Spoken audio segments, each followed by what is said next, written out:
A gente percebe que políticos que são investigados por atos de corrupção, eles voltam, digamos assim, ao cenário eleitoral, voltam a se reposicionar. É algo que a gente vê muito nos noticiários hoje em dia e a gente vai ver várias figuras já conhecidas nas eleições desse ano. De fato, o senhor acredita que hoje o Brasil tem mesmo uma política anticorrupção? Muito boa a sua pergunta, Nayandra. Na minha visão, por mais dura que possa parecer essa resposta, eu digo a você, depois de ter feito doutorado na USP, depois de 30 anos de Ministério Público, na minha opinião, o Brasil não possui uma verdadeira política pública anticorrupção.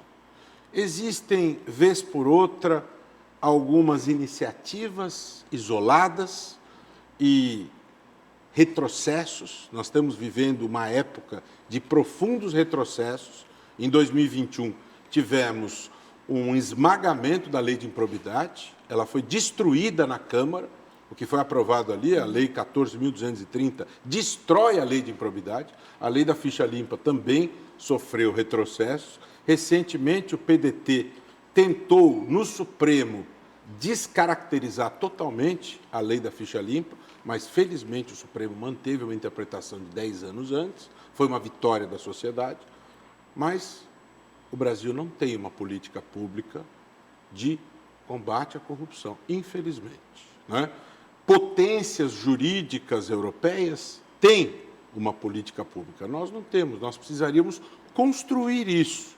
Infelizmente, nós não temos algo sequencial, medidas estratégicas para coibir a lavagem de dinheiro. Está se falando em aprovar o jogo. O Brasil não tem como coibir a lavagem de dinheiro e o jogo trará uma enxurrada de práticas nesse sentido que não tem como ser, infelizmente, coibidas. O orçamento secreto já foi examinado do ponto de vista jurisdicional pelo Supremo. A ministra Rosa Weber foi categórica, né? Existe aí um vão gravíssimo e o Congresso não cumpre a decisão da ministra Rosa Weber. Há um poder gigante nas mãos do relator e isso precisa ser limitado. Não pode, a coisa não pode funcionar dessa maneira. E só para fechar a sua pergunta, eu quero dizer que o Instituto, há 5 anos, instituiu um prêmio.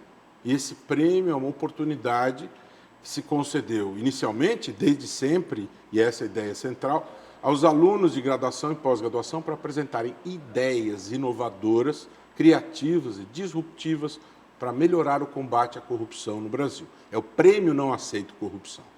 E assim foi desde a primeira edição, e a partir desta, as inscrições vão até o dia 2 de maio.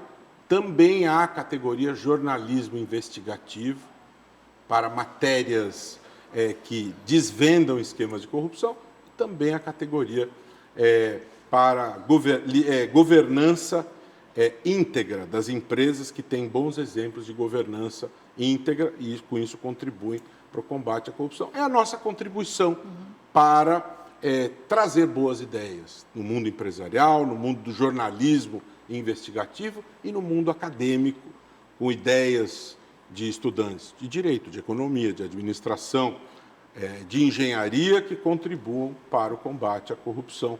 Quem sabe isso, de alguma maneira, contribui para uma futura estruturação de uma política pública anticorrupção que a gente precisa ter e precisa seguir. Isso precisa ser transversalizado no Executivo, no Legislativo e servir como norte para as decisões judiciais.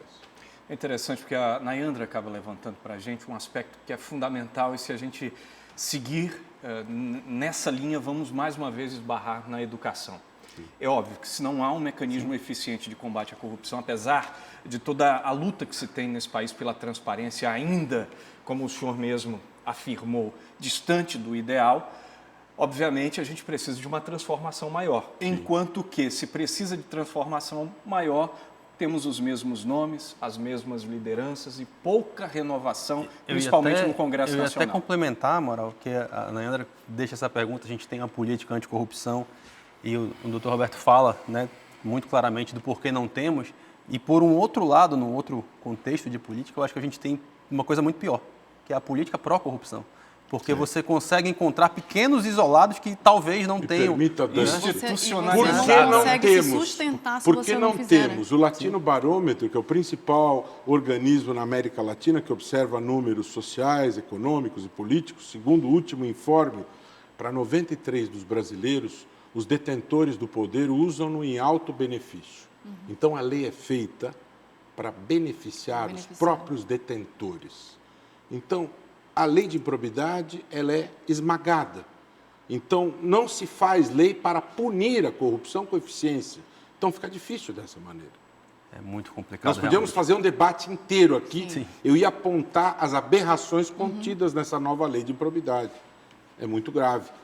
Precisamos agradecer agora ao Dr. Roberto Liviano, Procurador de Justiça do Ministério Público de São Paulo e também presidente do Instituto Não Aceito Corrupção. Participou conosco aqui deste debate, trouxe muitas informações importantes que, inclusive, motivam outros debates. Muito grato pela sua participação. Boa noite e volte sempre.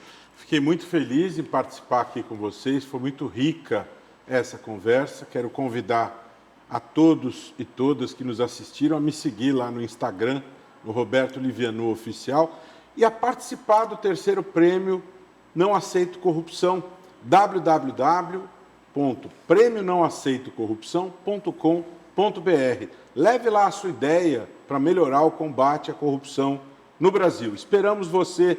Você pode fazer a diferença. Até dia 2 de maio, as inscrições estão abertas. E parabéns pelo dinamismo dessa conversa. Fiquei muito contente de estar aqui com vocês. Muito obrigado. Muito obrigado. Agradecemos. Seja sempre bem-vindo, viu?